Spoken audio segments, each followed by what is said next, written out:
সিরাতুন নবী সাল্লাল্লাহু আলাইহি ওয়াসাল্লাম আলোচনা করবেন শেখ মতিউর রহমান মাদানী। আসসালামু আলাইকুম ওয়া রাহমাতুল্লাহি ওয়া বারাকাতুহু। ইন্নাল হামদুলিল্লাহ নাহমাদুহু ওয়া নাস্তাঈনুহু ওয়া নাস্তাগফিরুহু ওয়া নাউযু বিল্লাহি মিন শুরুরি আনফুসিনা ওয়া মিন সাইয়্যাতি আমালিনা। মান ইয়াহদিহিল্লাহু ফালা মুদিল্লা লাহু ওয়া মান ইউদ্লিল ফালা হাদিয়া লাহু। ওয়া আশহাদু আল লা ইলাহা ইল্লাল্লাহু ওয়াহদাহু লা শারীকা লাহু ওয়া আশহাদু আন্না মুহাম্মাদান আবদুহু ওয়া রাসূলুহু সাল্লাল্লাহু তাআলা আলাইহি ওয়া আলা আলিহি ওয়া সাহবিহি ওয়া সাল্লাম তাসলিমান কাসীরা। আম্মা বাদ। সম্মানিত দ্বীনী ভাতৃমণ্ডলী, আল্লাহ রাব্বুল আলামিনের প্রশংসা এবং রাসূলুল্লাহ সাল্লাল্লাহু আলাইহি ওয়াসাল্লামের ওপর সালাত ও সালামের পর আজ 25শে জিলকাদা 1443 হিজরি মোতাবেক 24 জুন 2022 জুমাবার এশার সালাতের পরে আমাদের সাপ্তাহিক ধারাবাহিক আলোচনা সিরাতুন নবী সাল্লাল্লাহু আলাইহি ওয়াসাল্লামের পর্ব নম্বর 70। বিষয়বস্তু উমরাতুল কাজা। রাসূলুল্লাহ সাল্লাল্লাহু আলাইহি ওয়াসাল্লামের এমন একটি উমরা সাহাবায়ে কেরামদেরকে সঙ্গে নিয়ে, যার নাম হচ্ছে উমরাতুল কাজা, কাজার উমরা। এর নাম কাজা কেন, লেখক সামনে গিয়ে আলোচনা করেছেন, সুতরাং প্রথমে বলছি না। এই উমরাতুল কাজা কখন হয়েছিল? তা হচ্ছে 7ম হিজরির জিলকাদা মাস। রাসূলুল্লাহ সাল্লাল্লাহু আলাইহি ওয়াসাল্লাম সবগুলি উমরা জিলকাদায় করেছেন, একমাত্র একটি হজের সাথে, হজে কেরানের সাথে, অর্থাৎ জিলহজ মাসে জিলকাদায় গিয়েছেন, বেরিয়েছেন আর জিলহজে পৌঁছেছেন। এই টোটাল কয়টি উমরা করেছেন রাসূলুল্লাহ সাল্লাল্লাহু আলাইহি ওয়াসাল্লাম? 4টি উমরা করেছেন। কে বলতে পারে যে কখন কখন 4টি করেছেন? আলোচনা শুরু করার আগে দেখি আপনাদের সিরাত সম্পর্কে, নবীর জীবনী সম্পর্কে কতটা নলেজ আছে। যেমন সিরাত এটি, তেমন হাদিসেরও আলোচনা, যে রাসূলুল্লাহ সাল্লাল্লাহু আলাইহি ওয়াসাল্লাম তার জীবনে, মদিনার জীবনে, মক্কায় তো কাবা ঘর বা মক্কার নেতৃত্ব কাফেরদের হাতে ছিল, আর তখন যদি উমরা করে থাকেন তো তখনকার যুগে ওহীর আগে যদি হয়ে থাকে তো সেগুলি তাদের কুরাইশদের নিয়ম নীতিমালা ফলো করে, সেগুলো কোনো ছিল না, ইসলামের ছিল না, তাই না? আর যখন নবুয়ত রিসালাত নিয়ে আসলেন, দাওয়াত দিতে শুরু করলেন, তো কাফেররা শত্রু হয়ে গেল যাদের কাছে কাবার নেতৃত্ব, মক্কার নেতৃত্ব।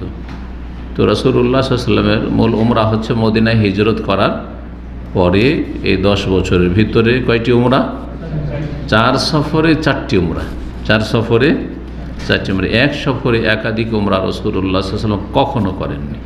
যদি সেই কাজটি সওয়াবের হইতো তাহলে রাসূলুল্লাহ সাল্লাল্লাহু আলাইহি ওয়াসাল্লাম আজকালকার উম্মতের চাইতে এবং তার সাহাবায়ে কেরামগণ আজকালকার মুসলিমদের চাইতে অনেক অনেক গুণে নেকির কাজে আগ্রহী এবং উদ্গ্রীব।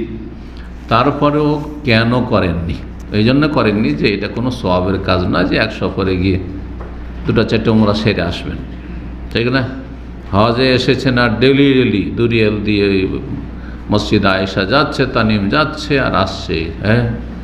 এইসব যে ইন্ডিয়া, বাংলাদেশ, পাকিস্তানের লোকেরা বেশি করে, আর অন্যান্য দেশের যারা সুন্নতের পরোয়া করে না তারা বেশি করে, বিভিন্ন বিদআতে জড়িয়ে, ব্যাস তাদের খেয়াল খুশি, ভালো লাগলেই ভালো কাজ ওরাই করে। 4টি উমরা করেছেন। প্রথম উমরা কোনটি? হুদাইবিয়ার উমরা, উমরাতুল হুদাইবিয়া। এটিকেও একটি উমরা বলে গণ্য করা হয়েছে। কেন?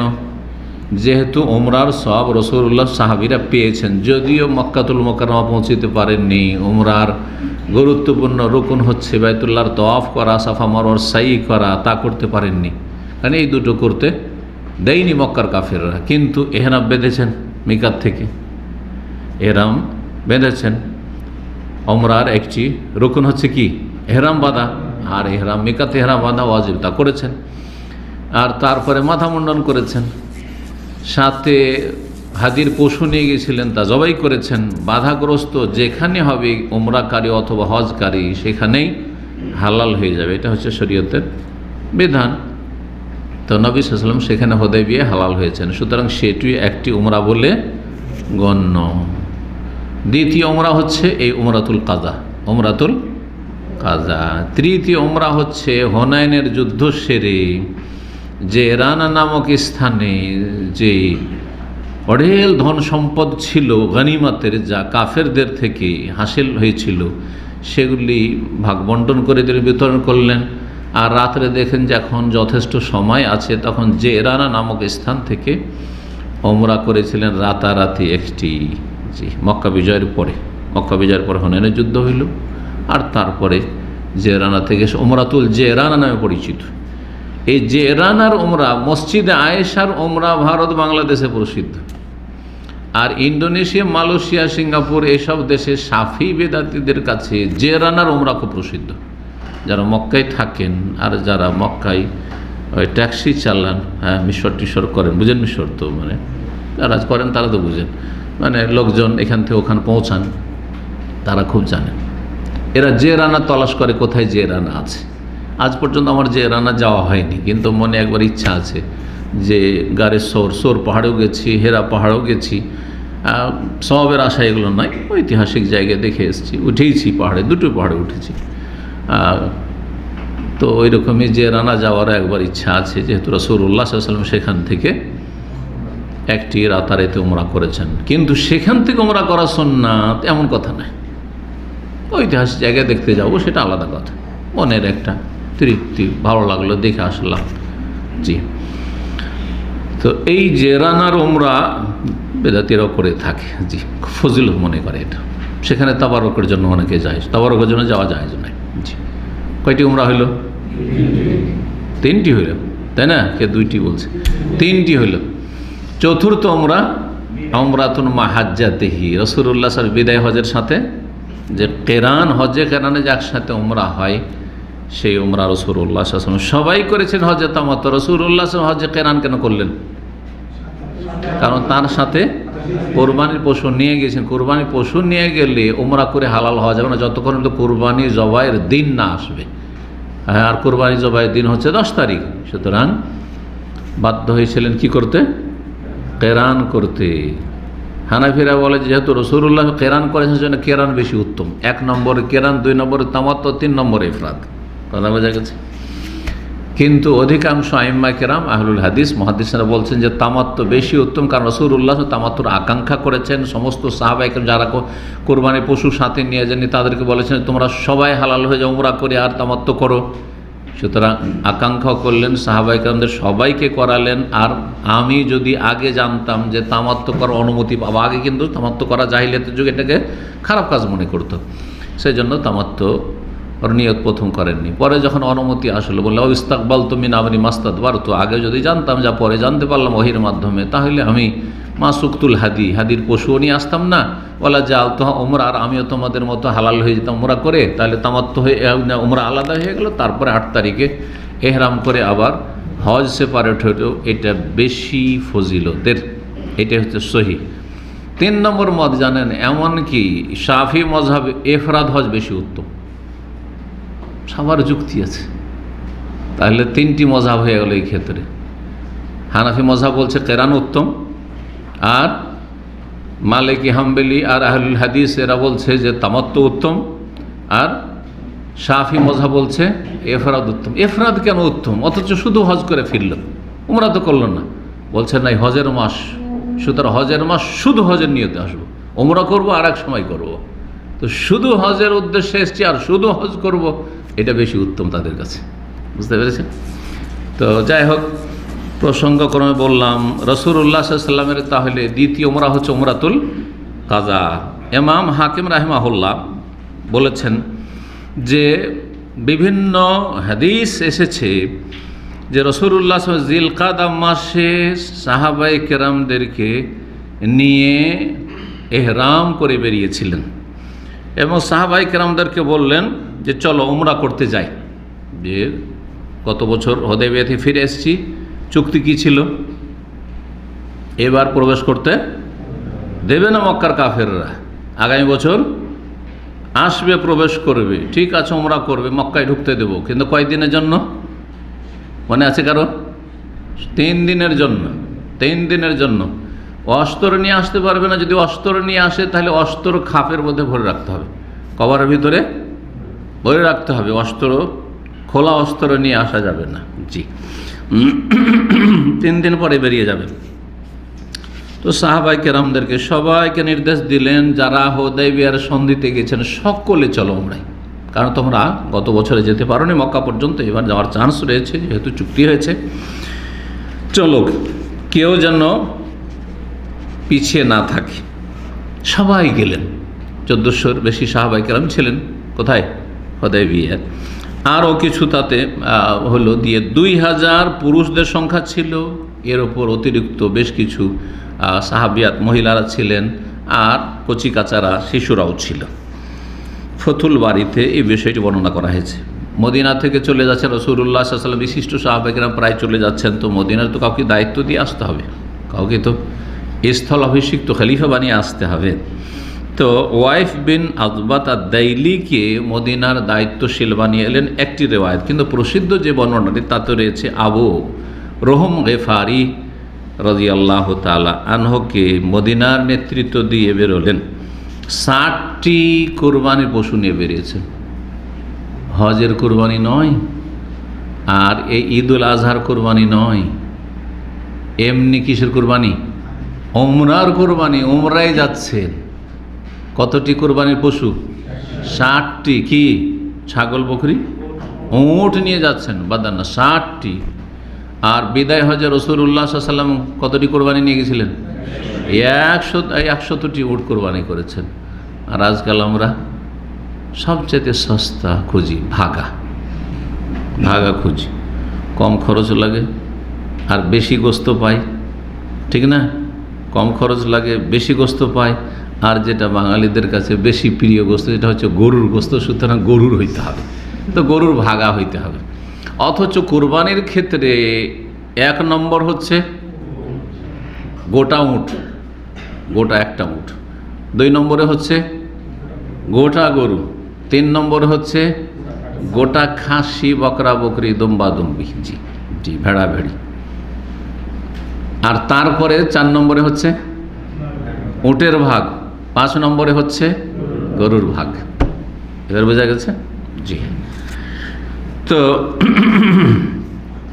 60টি কোরবানির পশু উট নিয়ে রওনা দিল রাসূলুল্লাহ সাল্লাল্লাহু আলাইহি ওয়াসাল্লাম। এই যে উটগুলির দায়িত্বশীল বানালেন নাজিয়া বিন জুনদুব আসলামীকে। ওমরার এহরাম করলেন। কোথা থেকে এহরাম করবেন? মদিনার লোকেরা মিকাত থেকে তো সবাই জানে। কোন মিকাত থেকে? জুলহুলাইফার মিকাত, বর্তমান নাম আবিয়ারে আলী বা আবারে আলী, জি আবিয়ারে আলী বা আবারে আলী। সেখান থেকে এহরাম করলেন রাসূলুল্লাহ সাল্লাল্লাহু আলাইহি ওয়াসাল্লাম। সাহাবায়ে কেরামগণ তালবিয়া পাঠ করলেন, আর সাহাবায়ে কেরামগণ তার সাথে তালবিয়া লাব্বাইক আল্লাহুম্মা লাব্বাইক পাঠ করলেন। অস্ত্র শস্ত্র নিয়ে বেরোলেন, কারণ অস্ত্র ছাড়া যাওয়া যাবে না। এখনও মক্কায় দুশমনদের নেতৃত্ব, যে কোনো সময় তারা বিশ্বাসঘাতকতা, গাদ্দারি করতে পারে। কাফেরদের তো আর ঈমান আল্লাহর ভয় নেই, পরকালে চিন্তা নেই। একজন মুমিন মুসলিমের পরকালের ভয় আছে যে গাদ্দার কে আল্লাহ রাব্বুল আলামিন ছাড়বেন না, জাহান্নামে দেবেন, কিন্তু কাফের কিছু জাহান্নামের ভয় আছে, যে কোনো সময় গাদ্দারি করে দিতে পারে, ঠিক না? এই জন্য রাসূলুল্লাহ সাহাবায়ে কেরামগণকে নির্দেশ দিলেন সবাই অস্ত্র নিয়ে থাকা।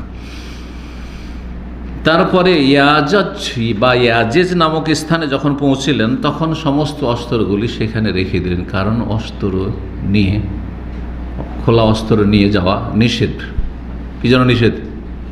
চুক্তির পরিপন্থী। চুক্তিতে কি রয়েছে? অস্ত্র নিতে পারবেন, অস্ত্র থাকলে যেন কভার ভিতরে ভরে আর কত অস্ত্র নেওয়া যায়। তো তখনকার যুগের অস্ত্র, আজকালকার মতো অগ্নি অস্ত্র নয়। জি, তো অস্ত্রগুলি ওখানে রেখে দিলেন, এবং সেখানে যে সব অস্ত্রগুলি সেই যুগের ছিল তার মধ্যে ছিল ঢাল, আর তারপরে বর্ম, তীর, বল্লম, বর্ষা ইত্যাদি এগুলি ছিল। জি, আর এগুলির ওপর দায়িত্বশীল বানিয়ে দেন আওস বিন খাওলি আনসারিকে। আর সেখানে এই অস্ত্রগুলির তো দেখাশোনা করার জন্য এক দল লাগবে। তো 200 জন, 2000-এর মধ্যে 200 জন সাহাবায়ে কেরামগণকে সেখানে বলে যে তোমরা এখানে অবস্থান করো, তোমরা পরে উমরা করবে, আমাদের উমরা করা হবে, তখন আবার এক দলকে পাঠিয়ে দেবো, এই অস্ত্রগুলো দেখাশোনা করবে, তখন তোমরা উমরা করতে যাবে।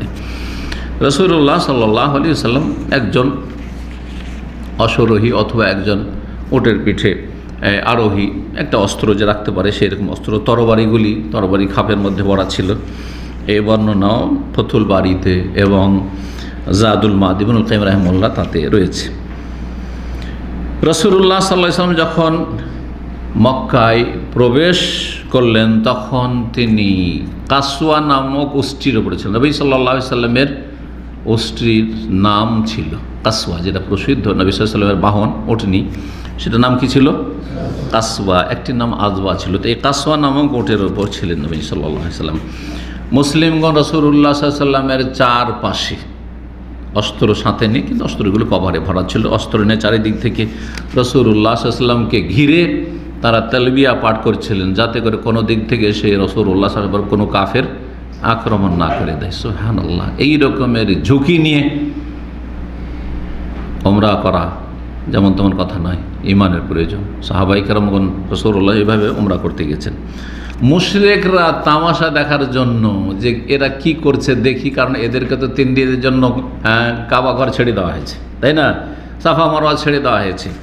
তো এরা কোয়াইকান নামক একটি বড় পাহাড়, কাবার 2 দিকে 2টো বড় পাহাড়, একটি হচ্ছে কোয়াইকান আর একটি হচ্ছে আবু কুবাইস। আবু কুবাইস বলা হয় যেটার ওপর প্যালেস আছে, যে রাজাদের বাড়িঘর যা আছে না, দেখেছেন না? দেখেননি? সাফার পাশে যে পাহাড়টি, যেটাকে কাসরুস সাফা প্যালেস বলা হয়, সাফা প্যালেস বলা হয়। এটা এক সাইডে, এটা হচ্ছে কোন দিকে? দক্ষিণ দিকে, দক্ষিণ পূর্ব দিকে, মানে এর দিকে, হাজির আসওয়াদের দিকে। আর উত্তর দিকে যে পাহাড়টি, যেই পাহাড়টা কেটে আজকাল সোলেমানিয়ার দিকে, এই দিকে যে বিশাল পাহাড় সব কেটে কেটে এখন সরিয়ে দিচ্ছে, অনেকটা পাহাড়কে কেটে ফেলা হয়েছে। মারওয়া থেকে দেখবেন বাম হাতে বিশাল উঁচা উঁচা পাহাড় ছিল, এখনও আছে অনেকটা অংশ। এই কাবার উত্তর দিকে অর্থাৎ মদিনার দিকে মুশরিকরা বসে উঁচা দিক, এই দিক থেকে তারা তামাশা দেখছিল। দেখা যাচ্ছে আজকালকার মতো তো আর হারাম ঘেরা বিল্ডিং ছিল না, দেখা যাচ্ছে কাবা বাইরে থেকে দেখা যাচ্ছে যে এসেছে, মুসলিমরা তাওয়াফ করছে। মুসলিমদের তামাশা দেখার জন্য তারা বসে আছে ওখানে, এবং তারা আপোষে বলাবলি করেছে যে জানো, আরে মুসলিমরা গেছে এমন এক শহর মদিনায় যেখানকার আবহাওয়া খুবই খারাপ, আর শুনেছি ওখানে তারা জ্বরে আর অসুখে এত বেশি আক্রান্ত যে সবগুলি কমজোর হয়ে গেছে। সব কি হয়েছে? কমজোর হয়ে গেছে। তারা বলাবলি শুরু করলো যে এমন এক দল আজকে আসছে, ওয়াহানাত হোম্মা ইয়াসরিব। তারা মদিনাকে প্রাচীন যুগে কি বলতো? ইয়াসরিব বলতো। এই নামটি সূরা আহজাব আল্লাহ রাব্বুল আলামিন উল্লেখ করেছেন। নবী সাল্লাল্লাহু আলাইহি ওয়াসাল্লাম ইয়াসরিব বলতে নিষেধ করেছেন। হিজরত করে আসার পরে নবী সাল্লাল্লাহু এই নাম পরিবর্তন করে দিয়েছেন। সুতরাং এর নাম হয়ে গেছে কি? আর নাম ছিল মদিনাতু রাসূলিল্লাহ সাল্লাল্লাহু আলাইহি ওয়াসাল্লাম, আল্লাহর রসুলের সাল্লাল্লাহু আলাইহি ওয়াসাল্লামের শহর। সংক্ষেপে তখন আর রাসূল বা রাসূলুল্লাহ এটাকে কমিয়ে দিয়ে কি করা হলো? আল মদিনা করে দেওয়া হলো। কি করা হলো? আল মদিনা। আর আমরা আল দিয়ে যেহেতু বলি না, সেই জন্য কী বলছি? মদিনা। এখন ইন্ডিয়া বাংলাদেশের লোকেরা শুধু মদিনা বলে, তো বেয়াদবি মনে করে, তখন কি বলে? মদিনা শরীফ। কি বলে? মদিনা শরীফ। অনেক আরবরা সৌদি আরবের আরবরা আল মদিনা অনেকে বলে, রোহতুল মদিনা, জাহাবতুল মদিনা বলে না, কেউ কেউ মদিনা মুনাওয়ারা বলে।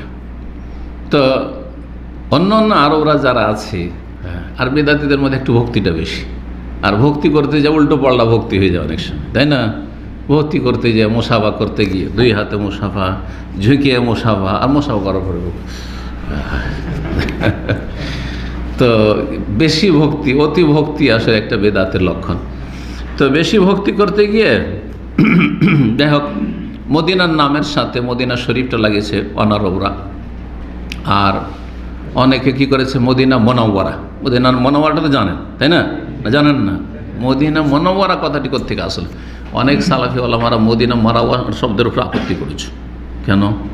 কারণ নবী সাল্লাল্লাহু আলাইহি ওয়াসাল্লাম ইন্তেকালের পরে লোকেরা, বিশেষ করে যারা সুফি ইজমে প্রভাবিত, আল মদিনা আল মুনাওয়ারা বেকাবুরি রাসূল সাল্লাল্লাহু আলাইহি ওয়াসাল্লাম, এখানে এতটুকু আছে, রাসূলুল্লাহ সাল্লাল্লাহু আলাইহি ওয়াসাল্লামের কবর দ্বারা যেই শহর আলোকিত, এটা হচ্ছে এর অর্থ। আসলে মদিনা মুনাওয়ারা শব্দটা ওখান থেকে এসে, কবরুর রাসূলটাকে হযফ মাইনাস করে দেয়, তখন বাকি থেকে গেছে কি? আল মদিনাতুল মুনাওয়ারা, মানে আলোকিত মদিনা, আলোকিত মদিনা। তো এই হচ্ছে এই মদিনার নামের রহস্য। জি, কিন্তু রাসূলুল্লাহ সাহাবায়ে কেরামগণ মদিনা মুনাওয়ারাও বলতেন না, আর মদিনাতুল মুকাররমাও বলতেন না। যেমন আজকাল মক্কাতুল মুকাররমা বলা হচ্ছে, ঠিক আছে, সম্মানের জন্য জায়েজ, মক্কাতুল মুকাররমা বলেন, মদিনা মুনাওয়ারা পর্যন্ত জায়েজ, কিন্তু এই আকীদা রাখা জায়েজ না যে নবীর কবরের কারণে মদিনা আলোকিত, এটা নয়। নবী সাল্লাল্লাহু আলাইহি ওয়াসাল্লামের আগমনের জন্য আলোকিত, এটা বলতে অসুবিধাটা কি? নবী সাল্লাল্লাহু আলাইহি ওয়াসাল্লামের হিজরতের মাধ্যমে এই মদিনার সম্মান বেড়েছে, এটা বলতে অসুবিধাটা কি? তাই না? মদিনার হিজরত, মদিনায় নবী সাল্লাল্লাহু আলাইহি ওয়াসাল্লামের বসবাস, যে মদিনায় নবী সাল্লাল্লাহু আলাইহি ওয়াসাল্লামের ইসলাম এর জন্য জিহাদ এবং দাওয়াত ইত্যাদি, এগুলোর দ্বারা মদিনা আলোকিত বললে কোনো অসুবিধা আছে? কিন্তু ওই যে সুফিদের ধ্যান ধারণা যে নবী সাল্লাল্লাহু আলাইহি ওয়াসাল্লামের কবরের কারণে মদিনা হচ্ছে আল মুনাওয়ারা, উজ্জ্বল বা আলোকিত, জি, তো ওই আকীদা যেন না থাকে। যাই হোক, তারা বলল যে এরে মদিনা ইয়াসরিবের জ্বরে এদেরকে দুর্বল করে ফেলেছে, এরা চলতে পারছে কি পারে না, দেখি একটু তামাশা, চলাফেরা করতে পারে না, সব অচল হয়ে গেছে, দেখি তো। ভাবছে যে এরা কি করতে পারবে না, তওয়াফই করতে পারবে না, সাই করতে পারবে না, এরা একদম এমন খোঁড়া অচল হয়েছে, বেকার হয়ে গেছে। নবী সাল্লাল্লাহু আলাইহি সাল্লাম বুঝতে পারলেন, হয় ওহীর দ্বারা জানতে পারেন, অথবা তাদের যে মন্তব্যগুলি, সব খবরগুলো আসছে যে এরকম ধরনের মন্তব্য করছে, যে সব মুসলিমরা খুব দুর্বল হয়ে গেছে, জ্বরে এদেরকে কাহিল করে দিয়েছে। কাহিল করা বুঝেন না? বুঝেন না, অবস্থা খারাপ করে দিয়েছে। জি, তো নবী সাল্লাল্লাহু আলাইহি ওয়াসাল্লাম বলে, যে কাজ করো তোমরা সাহাবায়ে কেরামদেরকে, যে তোমরা 3টা চক্কর খুব দৌড় দাও, আর দৌড় দিবে তো একবারে কাঁধটাকে বীর বাহাদুরের মতো করে দৌড় দিবে। দৌড় মানে একবারে খুব জোরে দৌড় না, স্পিডে না, কিন্তু যখন দৌড়টা দিবে হালকায় দৌড় থাকবে, কিন্তু যেন মনে হয় যে সেনাবাহিনী যেমন প্যারেড করে দৌড় দেয়, ঠিক ওই রকমই বীর বাহাদুরের মতো দৌড় দিবে। আর পুরো কেউ বলেছেন যে গোটাটাতে 3 চক্কর, কিন্তু 3 চক্কর না। এইবারে নবী সাল্লাল্লাহু আলাইহি ওয়াসাল্লাম বলেছিলেন যে তোমরা যেহেতু অনেকে অসুস্থ আছো হয়তো, অথবা তোমাদের যেন কষ্ট হবে এত দৌড় দেওয়া, 7 চক্করও দিবে না, আর 3 চক্করে পুরোটা দেওয়ার দরকার নেই। যতদূর পর্যন্ত ওদের নজর আসে ততদূর পর্যন্ত তোমরা ততদূর পর্যন্ত কী করবে? দৌড় দিবে। তো 3 দিকে তারা না, উত্তর দিক থেকে দেখলে 3 দিক পর্যন্ত দেখতে পাচ্ছে কাবার, কিন্তু যখন রুকনে ইয়ামানিতে হাজরে আসওয়াদের মাঝখানে হয়ে যাচ্ছে দক্ষিণ দিকে, তখন চোখের আড়াল হয়ে যাচ্ছে, কাবার আড়াই হয়ে যাচ্ছে, আর দেখতে পাই না। তখন তোমরা নর্মালি চলো। তাহলে এটুকু জায়গায় কী বলছি, রুকনে ইয়ামানি থেকে হাজরে আসওয়াদ, এইটুকু জায়গায় যেখানে কি পড়া সুন্নত তওয়াফের সময়, রব্বানা আতিনা ফিদ দুনিয়া হাসানা ওয়া ফিল আখিরাতি হাসানা ওয়া কিনা আযাবান্নার, এই জায়গায় তোমরা নর্মালি চলবে, ওর মাধ্যমে একটু কি করবে, তোমরা একটু স্বস্তি পেয়ে যাবে। যে তোমরা দৌড় দাও 3 চক্কর, ওয়াইয়ামশু মা বাইনা রুকনে, 2 রুকনের মাঝখানে, মানে রুকনে ইয়ামানি আর হাজরে আসওয়াদের রুকন, এটাকে রুকন বলা হয়েছে। তো এই 2 রুকনের মাঝখানে তোমরা নর্মালি চলবে।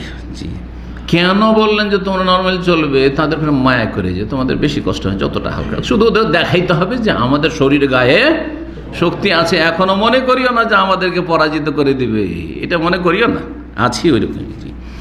নবী সাল্লাল্লাহু আলাইহি ওয়াসাল্লাম এই উদ্দেশ্যে তাদেরকে নির্দেশ দিয়েছেন যাতে করে মুশরিকদেরকে নিজেদের শক্তি দেখানো সম্ভব হয়। তাহলে বোঝা গেল যে বাতিল শক্তিকে হক পথেদের শক্তি দেখানোর প্রয়োজন রয়েছে। জি, প্রয়োজন রয়েছে, ফোঁস না করলে চেপে বসবে। জি হ্যাঁ, কিন্তু গায়ে শক্তি থাকলে তো আবার ইমানি শক্তি প্রথম থাকতে হবে। আজকালকার জামানায় তো ইমানি শক্তি হারিয়ে গেছে, তার গায়ের শক্তি কোথায় কাজে আসবে? নবী সাল্লাল্লাহু আলাইহি ওয়াসাল্লাম আর একটি নির্দেশ দিলেন, এটাও সুন্নত হয়ে গেল তখন থেকে। এই যে রামাল তখন থেকে শুরু হইল, বিশেষ কারণে শুরু হয়েছিল, কারণ শেষ হয়ে গেছে। ইসলামের ছায়াতলে মক্কা চলে এসছে, তখন থেকে 1400 বছর, তারপরে এই সুন্নতকে কিয়ামত পর্যন্ত, রামালের সুন্নতকে, দৌড় দেওয়ার সুন্নতকে বহাল রাখা হয়েছে। আর পুরো 3 চক্কর, প্রথম 3 চক্কর, রুকনে ইয়ামানি থেকে হাজরে আসওয়াদ, ওটাও। জি, যেহেতু পরবর্তীতে নবী সাল্লাল্লাহু আলাইহি ওয়াসাল্লাম যখন বিদায় হজে এসেছেন, তখন সাহাবীদেরকে পুরোটাতে করিয়েছেন। এই সুন্নতকে কিয়ামত পর্যন্ত রাখা হয়েছে। আর একটি সুন্নত হচ্ছে কি, এহরামের সময় বা তওয়াফের সময়, এহরাম অবস্থায় তওয়াফের সময় আরেকটি সুন্নত কি, ইজতেবা করা। ইজতেবা মানে এক ডান কাঁধটাকে খোলা রাখা, ডান কাঁধটাকে খোলা রাখা, তল দিয়ে উপরে রাখা। কি জন্য এটা করলেন? এইটাতে যাও দেখতে পারে যে না গাটা দেখতে পাচ্ছে, কারণ ঢাকা থালাতে দেখতে হয় না, মনে করবে যে হয়তো শুকিয়ে গেছে এরা। হ্যাঁ, এটাই আছে, এটাই এদের বাহু খুব মজবুত হয়ে আছে, এটা দেখানোর জন্য। জি, রাসূলুল্লাহ সাল্লাল্লাহু আলাইহি ওয়াসাল্লাম মক্কায় যখন প্রবেশ করলেন তো সানিয়া নামক এলাকা দিয়ে প্রবেশ করলেন, যেটা নিয়ে গিয়ে নামায় হুজুন এলাকায়। হুজুন অর্থাৎ এই যে দিক থেকে আপনারা যাচ্ছেন মাবেদা হুজুন, আপনার এই মোয়াল্লার দিক থেকে, যে দিক থেকে উমরার বাসগুলো আমাদের যাচ্ছে, এই দিক থেকে ঢুকলেন। জি, রাসূলুল্লাহ সাল্লাল্লাহু আলাইহি ওয়াসাল্লাম যখন বেরিয়েছিলেন তখন মিসফালার ওই দিক দিয়ে বেরিয়েছিলেন, এটা নিচু এলাকা, আর এদিকটা হচ্ছে ওপর এলাকা। যাই হোক, মুশরিকরা কিন্তু সারিবদ্ধ হয়ে সব তামাশা দেখছে। রাসূলুল্লাহ সাল্লাল্লাহু আলাইহি ওয়াসাল্লাম তলবিয়া পাঠ করতে থাকলেন, গিয়ে রুকনে আমানিকে স্পর্শ করলেন, তার যে হাতে লাঠি ছিল তা দিয়ে বাইতুল্লাহর তওয়াফ করলেন, মুসলিমগণ তওয়াফ করলেন। আব্দুল্লাহ বিন রাওয়াহা প্রখ্যাত সাহাবী, এবং রাসূলুল্লাহ সাহাবীদের মধ্যে হাসান বিন সাবেত ছাড়া আর একজন কবি ছিলেন, তিনি হচ্ছেন আব্দুল্লাহ বিন রাওয়াহা রাদিয়াল্লাহু তাআলা আনহুমা। রাসূলুল্লাহ আগে আগে তো প্রয়োজনে বড়দের সামনে থাকা যায়। আমাদের সমাজে মনে করে যে বড়দের আগে আগে হাঁটা কি বেয়াদবি। যদি প্রয়োজন হয় তাহলে তখন প্রশংসনীয়, তখন আপত্তিকর নয়। সিকিউরিটির ব্যাপার স্যাপার রয়েছে, সামনে আগে রাস্তা ক্লিয়ার, তাই না? অথবা সামনে যে কোনো কারণ হতে পারে, রাস্তা দেখানো। এখন পিছন থেকে একজন থাকবে, পিছন থেকে বলবে যে না শেখ এদিকে যান, তো শেখ ওইদিকে যান, বলবে না কি আগে আগে আপনি হাঁটেন, কোথায় যেতে হবে না, এবার পিছনে পিছনে যাচ্ছি। হ্যাঁ, রাস্তাও ক্লিয়ার হইলো, আর তারপরে আপনার রাস্তা দেখানো হইলো, বিভিন্ন গরজ থাকতে পারে। তো তরবারি তার কাছে ছিল সামনের দিক থেকে, যাতে করে কোনো আক্রমণ হলে প্রতিরোধ করা সম্ভব হয়। তরবারি সুসজ্জিত হয়ে আব্দুল্লাহ বিন রাওয়াহা সামনে যাচ্ছিলেন এবং কবিতা পাঠ করছিলেন। তাহলে বোঝা গেল যে প্রয়োজনে কবিতা পাঠ করা শরীয়ত সম্মত, যেমন আজকে দুপুরে বুখারী হাদিসে আলোচনা হয়েছে। কি পাঠ করছিলেন কয়েক লাইন এখানে শোনাই। খাল্লু বানিল কুফারে আন সাবিলিহি, হে কাফেরদের সন্তান, হে কাফেরদের, খাল্লু ইয়া বানিল কুফার, এই কাফেরদের বাচ্চারা, বলছি এই কাফের বাচ্চা, তাই না? এই কাফের বাচ্চারা, কাফের সন্তানরা, রাসূলুল্লাহ সব রাস্তা ছেড়ে দাও। অথচ এখন মক্কা বিজয় হয়নি, কি সাহস, তাই হিম্মত না? খাল্লু ফাকুল্লুল খায়রি ফি রাসূলিহি, ছাড়ো রাস্তা ছাড়ো, সমস্ত কল্যাণ রসুলের মধ্যে রয়েছে, তোমাদের মধ্যে কোনো কল্যাণ নেই। কাদ আনজালার রহমান ফি তানজিলিহি, রহমান পরম করুণাময় আল্লাহ তার কিতাবে নাজেল করেছেন, কোরআনে নাজেল, ফি সুহুফিন, এমন সাহিফাতে, পুস্তকে, তুতলা আলা রাসূল, যা রসুলের ওপর পাঠ করে জিবরাইল শোনার, জিবরাইল দিয়ে অবতরণ করে। ইয়া রব্বে, হে আমার রব, ইন্নী মুমিনুন বিকিলিহি, আমি কোরআনের বাণীতে বিশ্বাসী। কিল কালা ইয়াকুলু থেকে কিল, কৌলিহি কিলি, ইন্নী রাআইতুল হাক্কা ফি কবুলিহি, এবং আমি এই কোরআনের বিধান সাদরে গ্রহণ করাতেই আমি হককে দেখতে পেয়েছি। জি, এখানে হক সীমিত রয়েছে, হক সীমিত রয়েছে আল কোরআনুল কারীমে। বিআন্না খায়রাল কাতল ফি সাবিলিহি, আর কোরআন দ্বারা প্রমাণিত যে সর্ব উৎকৃষ্ট নিহত হচ্ছে আল্লাহর রাস্তায়, এই কোরআনের বিধানের রাস্তায়। আলিয়াম নাযরিবুকুম আলা তানজিলিহি, আজকে তোমাদেরকে মার দেব, কি বলছে নাযরিবুকুম, আজকে তোমাদেরকে মার দেব আলা তানজিলিহি, কোরআনের বিধানের ওপর নেমে আসার জন্য, কোরআনের বিধানের বাস্তবায়নের জন্য, বা কোরআনের বিধানের ভিত্তিতে। দারবান, এমন মার দিব যে ইউজিলুল হাম আন মাকিলিহি, মাথার খুলি উড়িয়ে দেব। হাম, হাম বলা হয় মাথার খুলিকে, মাথার খুলি উড়িয়ে দেবো। ওয়ায়ুযহিলুল খালিল আন খালিলিহি, আর এমন মার দেব যে বন্ধু বন্ধুকে ভুলতে বাধ্য হবে, এমন পালাবে যে অন্তরঙ্গ বন্ধুকেও কেউ স্মরণ রাখবে না।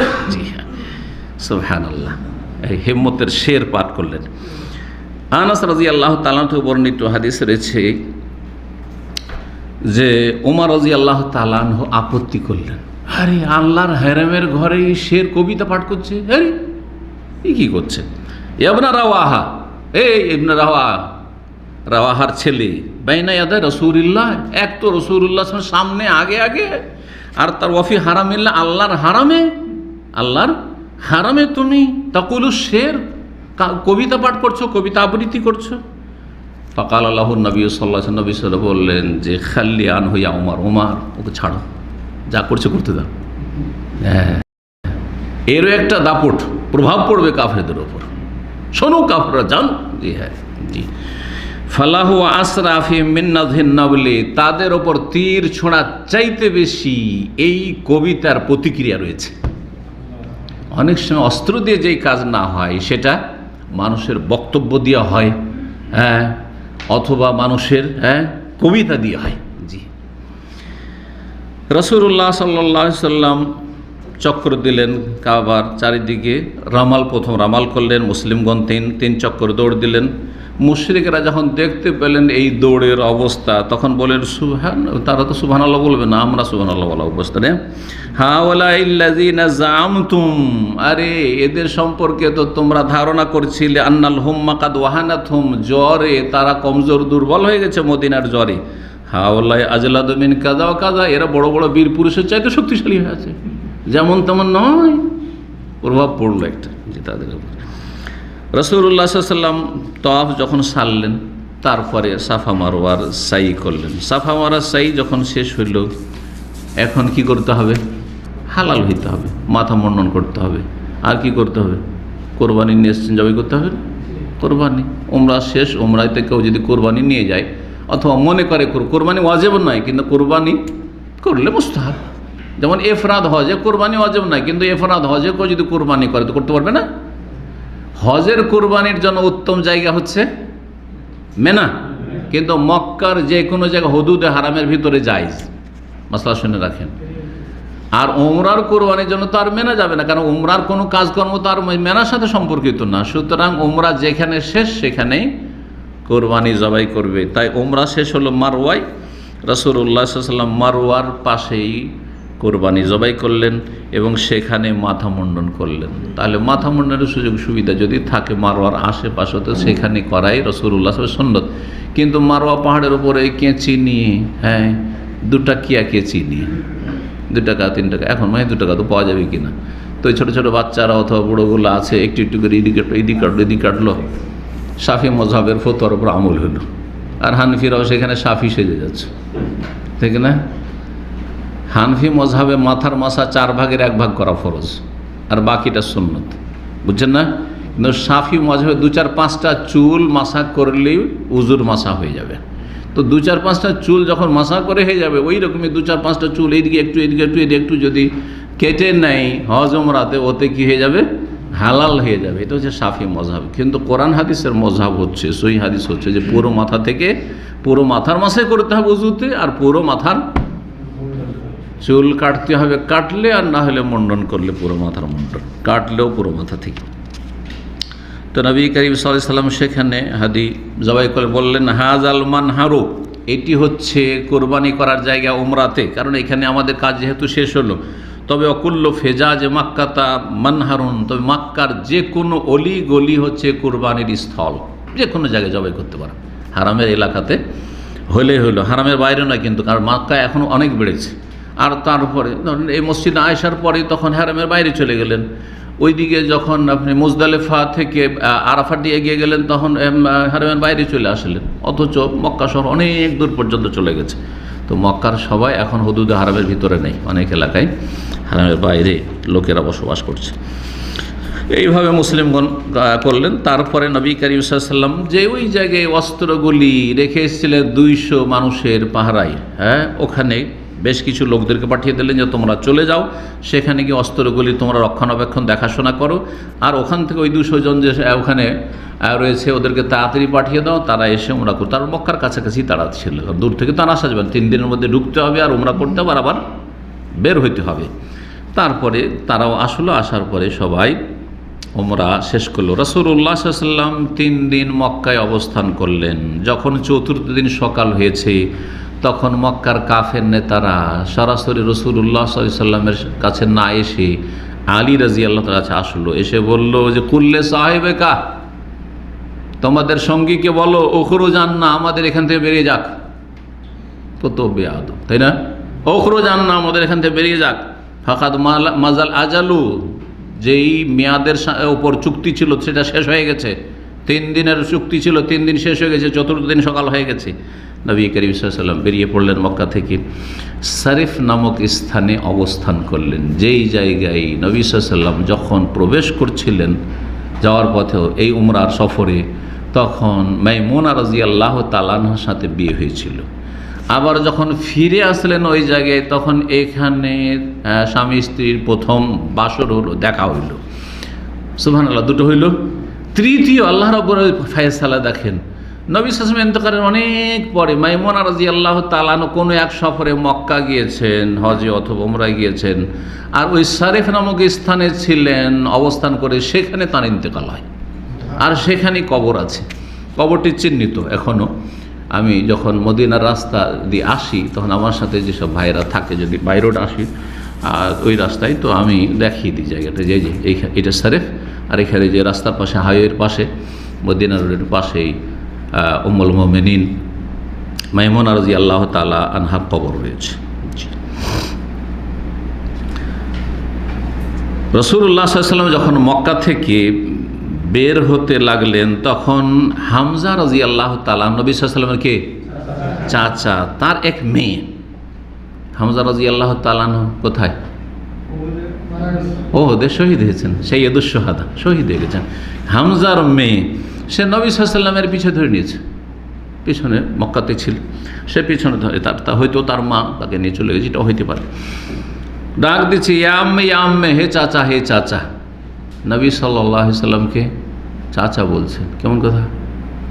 আরবরা এমনি বড়দেরকে চাচা বলে, এটা একটা বলা যেতে পারে। আরেকটা হচ্ছে যে নবী সাল্লাল্লাহু আলাইহি ওয়াসাল্লাম হামজা রাদিয়াল্লাহু তাআলা আনহু দুধ ভাই ছিলেন, দুধ ভাই ছিলেন, জি, একই মহিলাই দুজনকে দুধ পান করিয়েছিলেন। চাচা ভাতিজা সমবয়সী ছিলেন। আলী রাদিয়াল্লাহু তাআলা আনহু কোলে উঠিয়ে নিলেন। তখন এই ছোট্ট মেয়েটিকে কে নেবে, এই নিয়ে আলী, জাফর আর যায়েদ, আলী বিন আবি তালেব আর জাফর ইবনে আবি তালেব, তার আবু তালেবের দুই ভাই, আলী আর জাফর, আর যায়েদ বিন হারেসা। যায়েদ বিন হারেসা রাসূলুল্লাহ সাল্লাল্লাহু আলাইহি ওয়াসাল্লামের পালক পুত্র এবং গোলাম ছিলেন তিনি।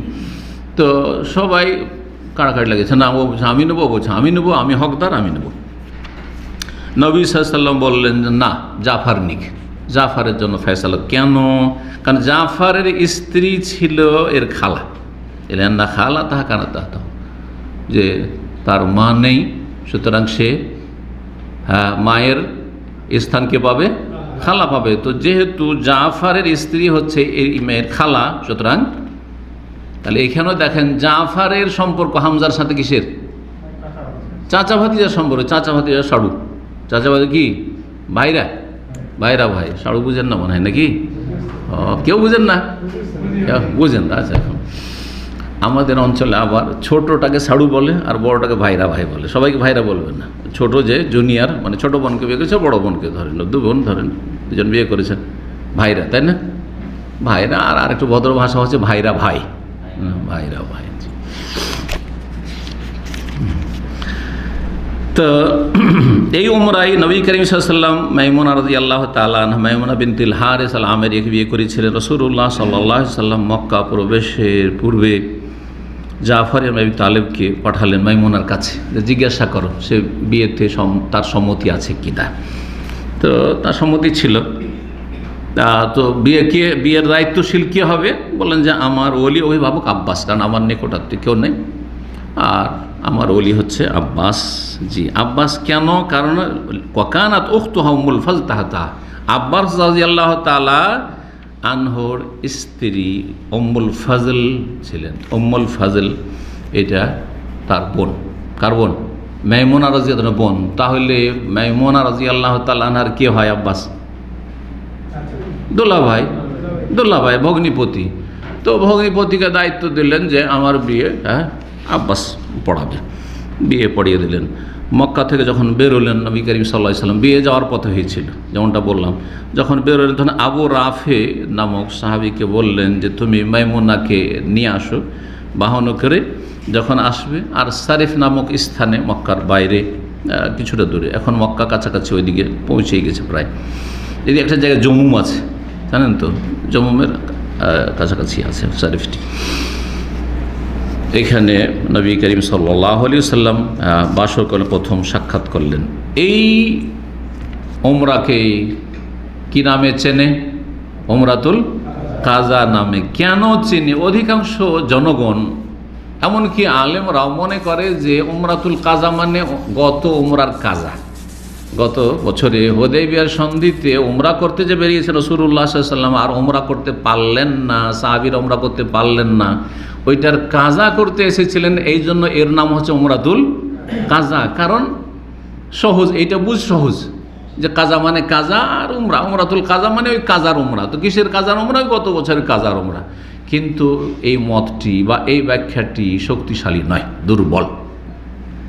কাজার আর একটি অর্থ হয়, সেটা হচ্ছে কাজা মানে ফয়সালা। এই জন্য কাজীকে কাজী বলা হয়, যে ফয়সালা করে বিচারককে কি বলা হয়? কাজী বলা হয়। সৌদি আরবে বিচারককে কি বলে? বিচারপতিকে কাজী বলে। বিচারপতি যে বিচার করে থাকে। তো কাজা, তো এদের সাথে মক্কার কাফেরদের সাথে রাসূলুল্লাহ সাল্লাল্লাহু আলাইহি ওয়াসাল্লামের যেটা ফয়সালা হয়েছিল, অর্থাৎ সন্ধি হয়েছিল যে এই বছর তো ঢুকতে পারবো না বা দেব না ঢুকতে, মক্কার কাফেররা বলল, কিন্তু আগামী বছর ঢুকবেন। এই চুক্তির ভিত্তিতে যেহেতু এই উমরা করতে এসেছিলেন, সেই জন্য এই উমরার নাম হচ্ছে উমরাতুল কাজা। মানে তাদের সাথে যে সন্ধি হচ্ছিল, সন্ধির ভিত্তিতে আসা উমরা। জি, তো কেউ কেউ বলেছে লিয়ান্নাহা কানাত কাজান উমরাতুল হুদায়বিয়া, উমরাতুল হুদায়বিয়ার এটি কাজা ছিল, কিন্তু কাজা বলবো না যেখানে উমরা আল্লাহর কাছে কবুল হয়েছে। তো কাজা কেন? যেখানে আল্লাহর কাছে এটি একটি উমরা, সুতরাং কাজা নাই। আউলিয়ান্না ওয়াকাত হাসবাল মুকাজাতাইল মুসাল্লাহা, চুক্তির ভিত্তিতে এই উমরা হয়েছিল, সেই জন্য। আর ওয়াল ওয়াজহুস সানি রাজ্জাহুল মুহাক্কিন, গবেষক উলামা ইকরামগণ দ্বিতীয় নামকরণের কারণটিকে বেশি প্রাধান্য দিয়েছেন। জি, রাসূলুল্লাহ সাল্লাল্লাহু আলাইহি ওয়াসাল্লামের এই উমরাতুল কাজার আলোচনা শেষ। তারপরে রাসূলুল্লাহ সাল্লাল্লাহু আলাইহি ওয়াসাল্লাম মদিনা ফিরে আসলেন। আর তারপরে এই বছর 7ম হিজরিতে ছোটোখাটো কয়েকটি সারিয়া অভিযান হয়েছিল। এখানে আজকের আলোচনা শেষ করছি। আল্লাহ রাব্বুল আলামিনের কাছে দোয়া করি, আল্লাহ রাব্বুল আলামিন উম্মতে মুসলিমাকে ভালো কাজের তৌফিক দান করেন, উপকারী ইলমের তৌফিক দান করেন। আল্লাহ সমস্ত অনিষ্ট বালা মুসিবত থেকে হেফাজত করেন, আযাব গজব দুর্যোগ থেকে আল্লাহ হেফাজত করেন। আর যে সব জায়গায় এলাকায় দুর্যোগ এসেছে, বালা মুসিবত এসেছে, আল্লাহ যেন হালকা করে দেন, আল্লাহ যেন মাফ করে দেন, এবং আল্লাহ রাব্বুল আলামিন যেন খাস রহমত নাজিল করেন। আল্লাহ রাব্বুল আলামিন তার সাহায্য দিয়ে যেন ঢেকে নেন, এবং আল্লাহ রাব্বুল আলামিন মুমিন মুসলিমদের আল্লাহ যেন হেফাজত করেন সমস্ত অনিষ্ট বালা মুসিবত থেকে। ওয়া সাল্লাল্লাহু আলা নবিয়িনা মুহাম্মদ ওয়া আলা আলিহি ওয়া সাহবিহি আজমাইন।